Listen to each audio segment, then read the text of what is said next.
Okay, uh, Assalamualaikum semua. Alright,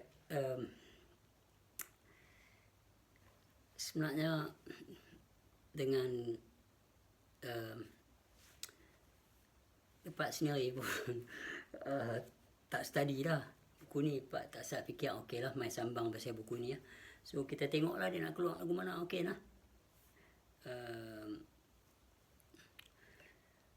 Alright, okey, buku ni kisah dia dua orang budak yang berasal dari Pulau Pinang merantau ke Kuala Lumpur di zaman sebelum internet. Okey.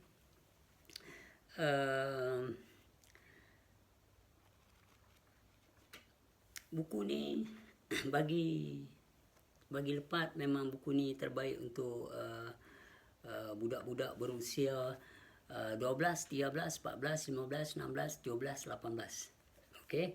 Kalau mak bapak yang ada anak umur 12 sampai ke 19 ke 20, I think this is good book for them. Sebab selepas buku Babi Hutan, buku Babi Hutan tu tengah meletup masa tu. Tiba-tiba ada satu macam lah ni lah.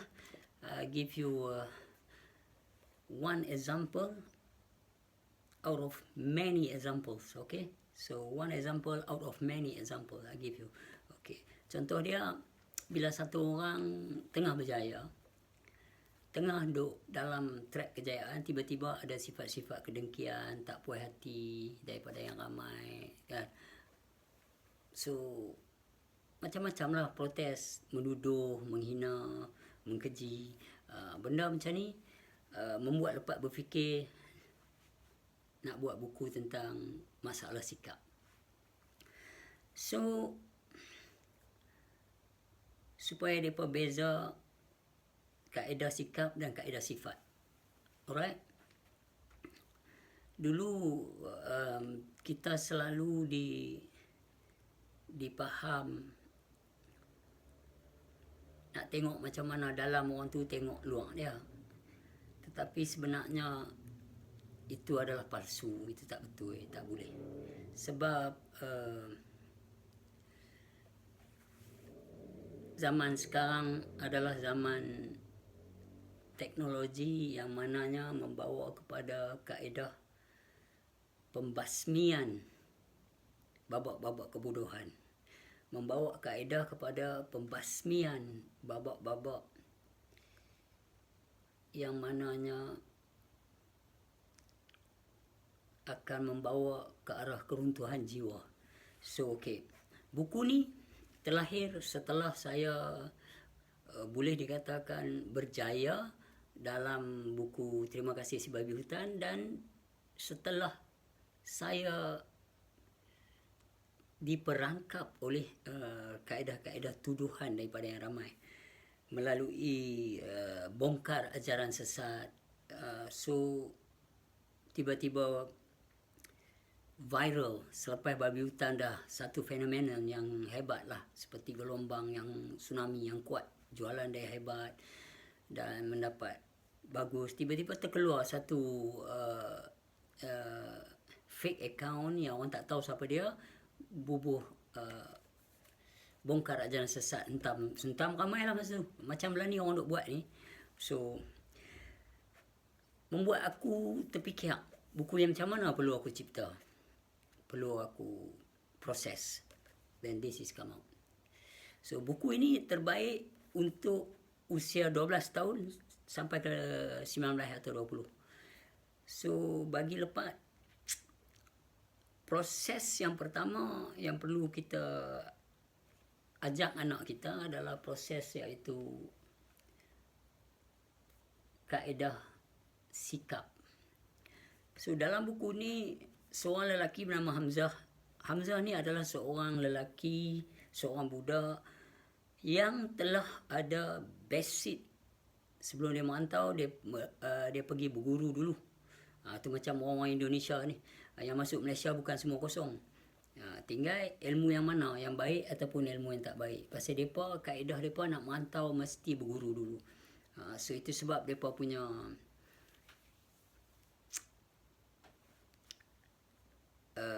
keyakinan tu lain. Okey. So sekarang lepas nak cakap, bila kita dah ada basic atau ground floor terhadap ilmu mengenal Allah. Okey. Seperti page yang awal ni ada cerita tentang guru dia buka pasal lilin, guru dia hurai pasal lilin, dalam ramai-ramai orang guru dia potong lilin tu bagi seorang satu. Lepas tu dia cucuh yang pertama, lilin pertama, lepas tu dia suruh pasing cucuh sampai kat semua yang ada dalam rumah tu. Tak tahu dia cakap kat orang yang pertama tadi, cuba tengok lilin awak, hampir padam. Cuba tengok orang yang last tu, panjang lagi lilin dia. So kalau terpadam lilin awak nak tengok api yang tadi, awak nak tengok tak mana? Tengok ujung tu sama aja. Bentuk lilin akan jadi lain, tapi api tu tetap sama. Sebegitulah juga ilmu mengenal Allah. Kalau kita mengenal yang awal, sebegitu jugalah yang akhir. Kalau kita mengenal yang zahir, sebegitu jugalah yang batin. So hari ini, pengenalan yang membawa dia sedar bahawa Allah itu berserta, itu tidak cukup. Sebab awak akan melalui babak-babak ujian. Setelah awak mengaji ilmu mengenal Allah, awak akan melalui babak-babak ujian. Untuk awak sendiri melihat bahawa tak ada apa yang perlu awak risau. Sebab dihina, dikeji, dituduh, dituduh, dicela, itu perkataan di yang mananya datang daripada perbuatan orang lain, bukan awak sendiri. Kalau awak kata menghina, mengeji, mencela dan menghukum, itu awak daripada awak menghukum dia awak sendiri. Mereka menghukum ni. So bila awak perkataan-perkataan macam tu lebih. Tapi kalau awak dihina, dicela, itu dari mata Allah Ta'ala, bukan lagu di mata orang yang ramai. Dia dengar ustaz tu hentam, dia pun terekut tak puas hati. Mula dia kaji pun dia nampak daripada ground ustaz cerita je, baru dia pecah kajian. Dia tak kaji daripada hakikat, sebenar hakikat tu. Apa dia sebenarnya? Bila kita dengar, orang ni macam ni. Dari peringkat orang cerita tentang orang tu, kita duduk dalam surface tu, kita terus. Tapi sebelum tu, yang tu yang kita nak kena tahu cara sendiri. Tak? Sebab kalau awak tengok surah Al-Isra ayat 94, tak salah. Dalam surah tu pun dia bagi tahu lala sekali hang akan menghadap Tuhan secara sendiri. Bukan An-Nisa, surah Al-An'am, surah 6 ayat 94 tak salah saya. Tak salah lah. Dia kata hang akan dihadap di hadapan Tuhan sendiri. So hari ni bila buku macam ni, supaya bila mereka tahu, mereka tengok macam mana Hamzah menasihat Yahya. Mereka melihat bagaimana Hamzah melayani Yahya di atas dugaan-dugaan hidup yang berlaku. Dan mereka melihat Hamzah juga mengenang akan ilmu-ilmu yang diajar. So di situ anak-anak muda yang berusia 12 tahun sehingga ke 15 tahun ataupun 17 tahun akan nampak satu persepsi lain melihat diri, akan menampak betapa pentingnya pengawalan hati. So hari ni mereka akan sedar, bila mereka baca buku ni, mereka akan sedar setiap perjalanan ada babak-babak yang membuat kita secara sendirinya, secara individu, proses benda tu. So kalau kita sedang Allah Ta'ala itu berserta dan berteman dari sudut tasawufnya, okey, bukan makrifah, okey. Makrifah kalau saya tutup, tak ada apa nak sembang. So aku bagi one example out of many example, okay? One example out of many example, many example. So kita take one, okay? Bila kita dikeji, dihina, dituduh, dicela atas muka bumi ni, kita akan rasa tak best somehow. Kita akan rasa geram, sakit hati. Pasal apa perlu dia tipu macam ni? Pasal apa perlu dia main dalam hidup aku? Ha? Masa mula-mula kenal cerita lah awak ni macam ni, saya ni macam ni. Lepas tu bila dah ni, jadi macam lain pula. So, kita tanya pada diri kita, kenapa kita bound to meet these kinds of people?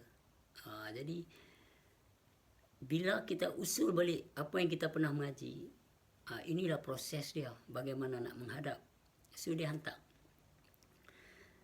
Jika kita memiliki hati yang lemah untuk melakukan kebencian, jika kita memiliki hati yang lemah untuk berdendam, jika kita memiliki hati yang tak berkuasa untuk nak buat benda yang tak best, so bila benda yang tak best berlaku, benda tu tak akan jadi lama dan benda tu tak akan menyakitkan kita dengan sampai begitu teruk, sebab hati kita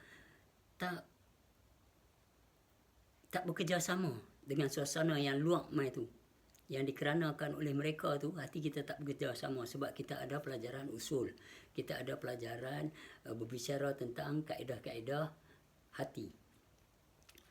So dalam buku ni, seperti kata tadi, 2 orang budak mengembara ke Kuala Lumpur di zaman sebelum internet punya zaman. So di satu ketika dulu bila kami mengembara ke Kuala Lumpur, kami duduk yang mana ada yang member tidur dekat Masjid India, ada yang member pecah rumah kosong yang terbiar, cuci duduk. Saya itu pernah berlaku kat aku duduk di Batu Cave Taman Jasa. Ada satu bangunan tu orang tak duduk, orang cerita macam-macam lah. Tetapi disebab atas kaedah biasa mengaji ilmu mengenal Allah, walau orang kata jangan duduk sini Pak, macam ni, ada kes kematian lah, bla bla bla, ada panjang cerita lah. Tetapi bila benda cerita-cerita tu memang mengganggu. Alah, aku nak duduk seorang-seorang, aku tak mau duduk dengan yang ramai ni. Sebab aku nak jalan zikir, aku nak proses-proses yang aku baru mengaji tu. Ni cerita 89, ujung 89. So tengok rumah atas ni tak ada orang duduk dan cermin dia banyak orang curi dah. So elektrik tak ada, apa tak ada. Aku pun naik duduk atas rumah tu. Pakai kotak lah, susun kotak tidur. Aku kerja masa kedai Anwar Burger. So aku tidur tiap malam tu adalah pakai lilin je. Tetapi menjadi selesa walaupun bunyi macam-macam. Apalah itulah ini ya. Aku lukis kat dinding tu, esok ada tangan, ada bekas cakap lah, apa semua. Member-member pun main tengok lah. Pasal rumah tu kosong, kita tak tahu cerita apa pun sebelum tu. Lepas duduk dekat sebulan, tuan dia mai tanya, apa you buat kat sini? Saya cakap, cermin semua orang curi. Jadi bila saya duduk sini, cermin yang belakang ni orang tak curi. Saya tak ada rumah, saya kerja sebelah. Jadi saya jaga kedai sini. Jagalah bilik rumah ni, tapi kalau tokek tak bagi saya duduk, tak apalah. Saya bukan curi, bukan isap dadah. Saya tengoklah pakai kotak saja saya tidur. Tapi tengok cermin ni sudah hilang lama. Sekarang cermin ni tak ada orang curi sebab saya ada sini. Lepas tu dia kata okey lah, you kena Cik Yunus. Saya kata ya, itu saya punya bos. Okey, dia kata tak apalah, duduklah. Lepas tu lepas sebulan jumpa dia dekat kedai makan. Jumpa dia, aku pergi tegok dia. Dia mula buat cerita tentang, sorry lah itu hari saya ingat you isap dadah punya orang, ingat you macam ni. Saya suruh telefon Cik Yunus cakap you ni macamnya orang, you seni, you pelukis, you itu ini. Tak apalah, duduklah. Tapi lu tahu lah ini rumah, dia cakap. Tak tahu, cakap. Saya tak ada apa pun, tiap-tiap malam okey, saya duduk Tapi kadang ada tikus lah saya cakap. Atas shilling dia lari-lari. Itu sajalah. Tak ada, itu dulu ada kes bunuh lah. Bini mengandung suara lama lah, bunuh India punya orang gaduh, bunuh, mabuk lah, pakai gunting. Sejak itu orang tak ada duduk lah. Dia itu been hunted. Dia cakap tu macam, tapi you duduk tak ada apa. Apa tahu apa jadi malam tu. Balik malam tu nak masuk pun Allah. Aduh, berat malam ni seorang-seorang. You see, this is what it's all about. Bila your ground floor kosong balik ataupun terlupa yang awak telah mengaji ilmu mengenal Allah. Sesungguhnya zat Allah Ta'ala itu meliputi 7 petala langit, 7 petala bumi dan barang seisinya.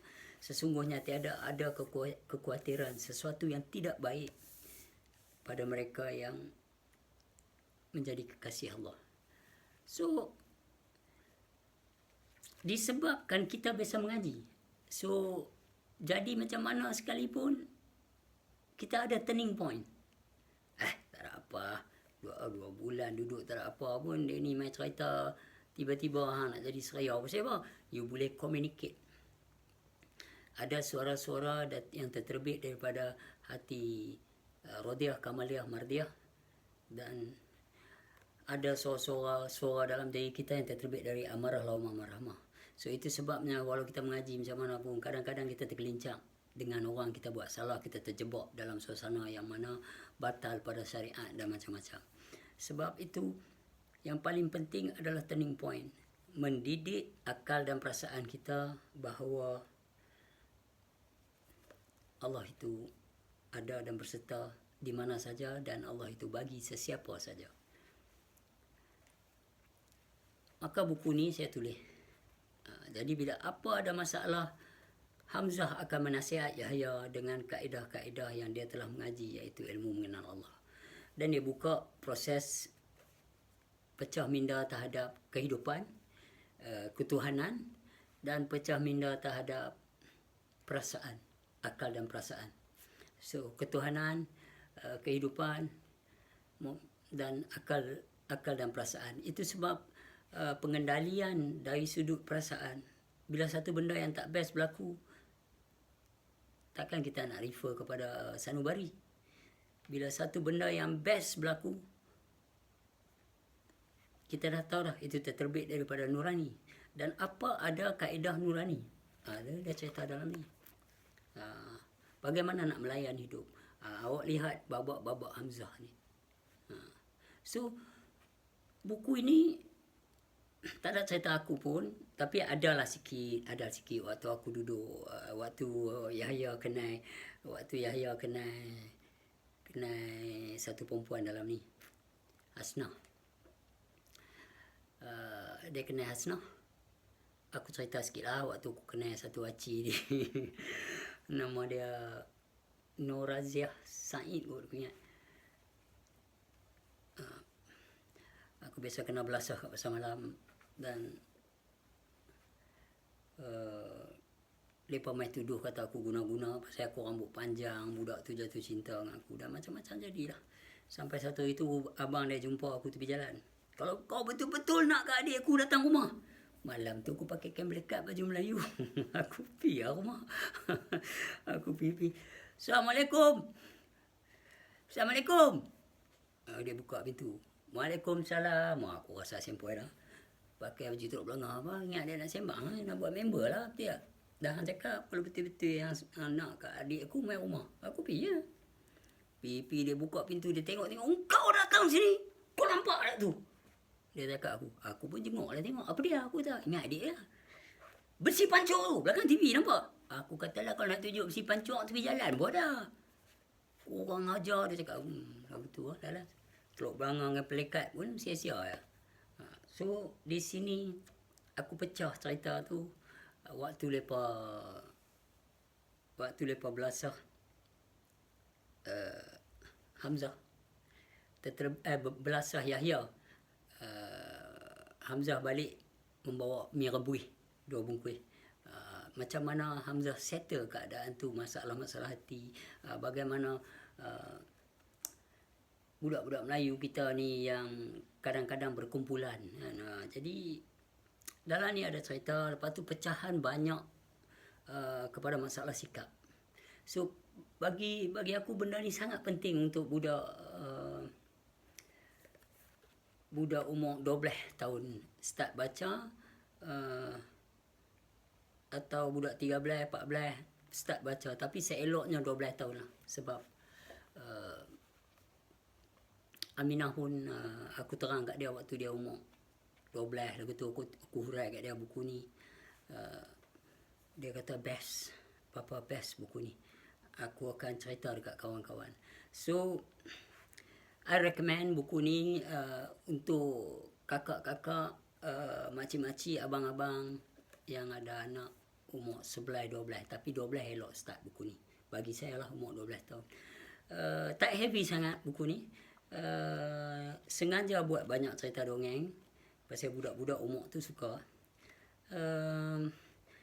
Dia banyak surah-surah yang menceritakan kepada percayalah pada kebenaran, dan cerita kepada betapa pentingnya akal fikiran, menggunakan akal fikiran sendiri. So tak boleh nak urai banyak pun sebab dia simple sangat buku ni. Dia lebih kepada masalah sikap orang Melayu, dan dia lebih kepada tasawuf lah. Simple tasawuf. It's not heavy, very simple tasawuf. So aku recommend kalau abang-abang ke kakak-kakak yang ada adik, you hadiah buku ni dekat mereka. Dan selepas tu bersembanglah dengan mereka. Bagi aku sangat penting bila budak berusia 12 tahun perlu tahu tentang tasawuf dan tentang kaedah-kaedah mencuci hati. Okay, there's no further conversation sebab masalah hati ya. So sebab kalau kita tak puas hati dengan orang tiba-tiba dan kita start ambush dia, kita hentam dia. Tapi kalau dia tak layan kita dan dia tak react, dia dah belajar benda ni, dia pun tak apa nak mau layan kita, apa yang kita hentam tu akan balik datang kat kita. Sebab itulah yang akan berlaku. What goes around come around, what go up will coming down. So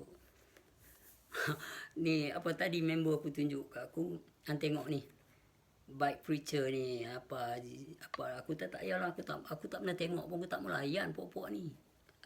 Why should I? Aku cakap ke dia. Dia kata dah dengar dia kata apa. Dia pasang, dia tuduh aku pula sekali lagi, kata aku punya pengikut duk fitnah dia pula. You see, that's just what I mean. It will come back for you. Sebab aku tak kata apa pun kat hang yang mula buat macam-macam, hang yang mula hentam aku macam-macam, hang mula tak puas hati, hang lah yang tuduh aku sesat. Sebegitulah ustaz-ustaz lain. Dia pun akan dapat. Sebab Allah Ta'ala lain. Bila kita sedang yang Allah Ta'ala tu tahu. Kita sedang yang Allah Ta'ala itu mendengar dan melihat. So, dari sudut mana kita sedang? Bukan kita sedang cara berangan. It's very clear. Yang ada kat dia tu akan membuat dia tak tenang satu masa nanti. Sebab dalam agama apa sekalipun, kita tak boleh hukum orang mengikut kaedah kepahaman kita. You know, you don't judge people by your standard. So, this is what will happen. Mula kata aku dan Ustaz Izam racun ustaz-ustaz lain suruh fitnah dia. No, we don't do that. Kita tak mengaji macam tu lah. Aku pun terjebak. Cuba bela, cuba cakap balik. Sebenarnya aku tak perlu cakap apa pun. Aku dah ada di peringkat, biarlah. Satu orang tu dia tahu. Dia akan tahu apa yang dia buat. Dia tak boleh menipu hati dia sendiri. Bila hati dia mula berbicara kembali kepada dia, That's what will happen. Sebab kami yang mengaji ilmu mengenal Allah, kami jalan. Bila jalan tu banyak simpang, perhati ya, nak singgah-singgah. Lepas tu jalan tetap jalan. Dan dalam perjalanan kami pula tu, yang mengaji ilmu mengenal Allah ni, apa yang perlu kami bawa? Dari sudut fiqh, mereka akan bawa amal yang banyak, yang amalan-amalan yang banyak. Jadi bila kami dulu di ilmu fiqh, bila terjumpa ayat kata mereka menyangkakan telah melakukan sebaik-baik amalan, tetapi amalan tu akan gugur kelak kerana mendustai ayat pertemuan dengan Tuhan dia. So we go another tasawuf. Sebab kalau Allah Ta'ala nak melihat hati, apa dia yang dia nak lihat? Kalau kata Daimun telah memuji, sebelum kami mengaji, telah memuji, cuma kami nak maklumi ya, apa dia tu. So, kalau Allah Ta'ala nak melihat hati ni, nak melihat apa? Sedangkan awak dah tahu dah. So, proses pencucian hati ni di antara kita dengan yang ramai, iaitu dalam kaedah usul fiqh tasawuf, bukan makrifah. Makrifah ni dia berjalan je. Walau dia duduk atas kursi pun dia berjalan. Walaupun dia tengah baring pun dia berjalan. Kaedah dia punya jenis tu. Tapi tu dia lah nak terang bab ni susah lah. Pasal masing-masing adalah masing-masing. Cuma nak bagi tahu dalam duk sebut jalan terus. Apa yang hang bawa? Apa yang hang bawa? So, bila pernah aku bertanya guru tentang mata, ada 2-3 orang aku tengok, okey, lain semua dah tidur lah. Bawa aku pergi dekat guru, bertanya,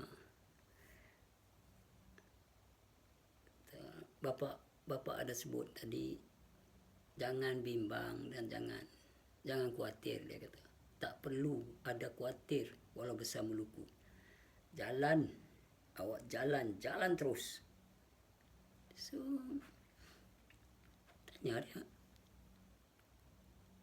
apa dia ni? Sebenarnya barulah dia urai. Jangan sangkut dengan tuduhan-tuduhan, kata-kata orang. Jangan peduli sebab tak ada dah benda tu dari sudut yang mengenal ni. Sebab awak tahu siapa mereka.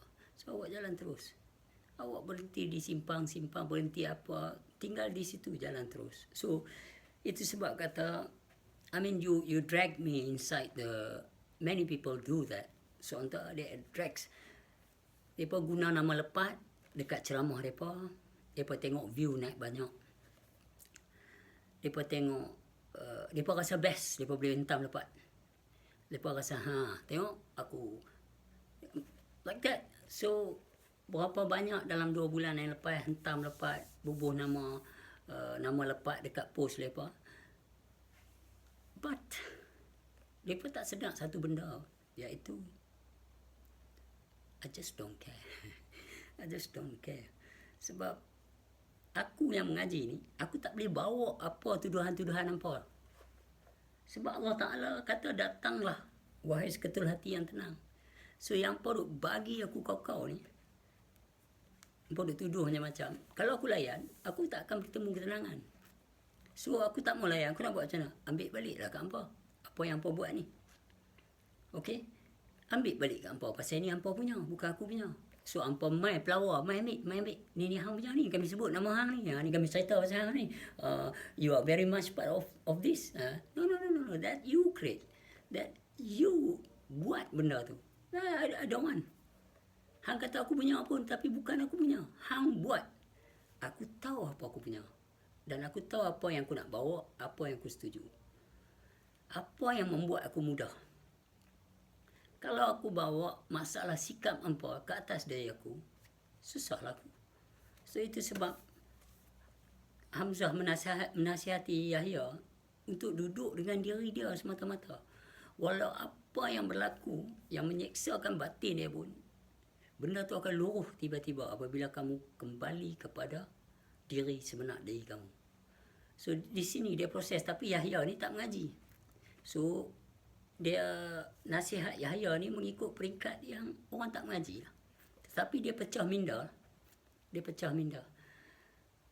So, itulah. Kalau kita tahu, kita dah mengenal, kita jumpa benda yang baik, proses perjalanan dia dahsyat daripada orang yang tak mengenal. Contoh dia, sebelum mengaji, dia baik dengan aku, baik-baik. Lepas tu dia dah ditalkin dah. Tiba-tiba dia protes aku sebab orang cerita macam ni, orang kata macam ni, orang kata macam ni. Tapi kalau dia pun cakap, itu you kata. Tapi dia dengan aku tak pernah buat leceh pun. So, pasal apa aku nak boycott dia? Pasal apa aku nak protes dia? Dari video-video dia kot. Dan dia pula bawa aku jumpa guru yang aku berguru selama ni. So, bila dia ada turning point macam tu, dia baru sedar. Aku patut cross over this part. Tapi aku stuck. Tapi dia duduk macam tu sebab dia tak tahu. Itu sebab ramai yang mengenal Tuhan tapi tak mengenal perasaan. Sebab dia ada kaedah-kaedah hati. Hati ni Tuhan nak tengok adalah pergolakan perasaan. Bagaimana timpak balas awak terhadap orang. How do you reflect? How do you react? So, dari sudut tasawuf lah sebab kita masih berpijak di bumi yang nyata. Kita masih berbicara dengan berbagai manusia. So, bila kita ada turning point, maka kita akan dapat nasihat-nasihat yang indah dan baik dan sangat berkualiti. Nasihat-nasihat untuk diri kita sendiri. Kita tahu siapa yang kita nak layan. Kita tahu siapa yang tak perlu kita layan. Lepas buatlah 30 video hentam kita pun, kita tak payah tengok. Sebab kita tahu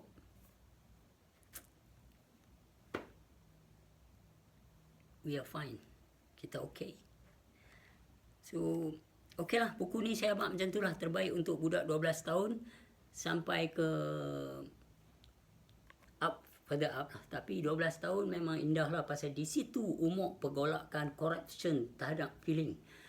Okey, umur 4 tahun, corruption nak jadi superhero, nak jadi itu, nak jadi ini apa semua. Dia tak mengenal perasaan lagi. Dia cuma lagu lain. Dia tak ada amarah lama marhamah radiyah kamal mardiah ni tak ada lagi. Bila umur 12 dia telah bernafsu, dia punya immune system dia lain, dia punya thought and emotion dia dah pergi level yang lain.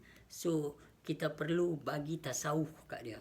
So bila apa-apa jadi kat luar sana, keadaan fiqh yang ramai ni, dia boleh usul kepada diri dia. Pasal diri dia selalu membawa tasawuf. Sebab tasawuf itu adalah suatu jarak yang sangat dekat dengan makrifah dah. So saya letak buku ni lebih kepada pecah minda dan terbaiklah untuk anak-anak muda. Okey, Assalamualaikum. Whatever it is. Enjoy life. Okey, Assalamualaikum.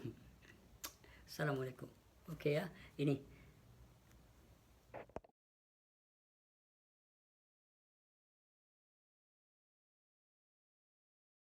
Bukan aku tak mau cakap, aku tak boleh, aku tak boleh. Jangan stop calling. Aku mandi, okey? Aku mandi. Nanti kita sembang lagi. Pedih. Okey, man. Okey.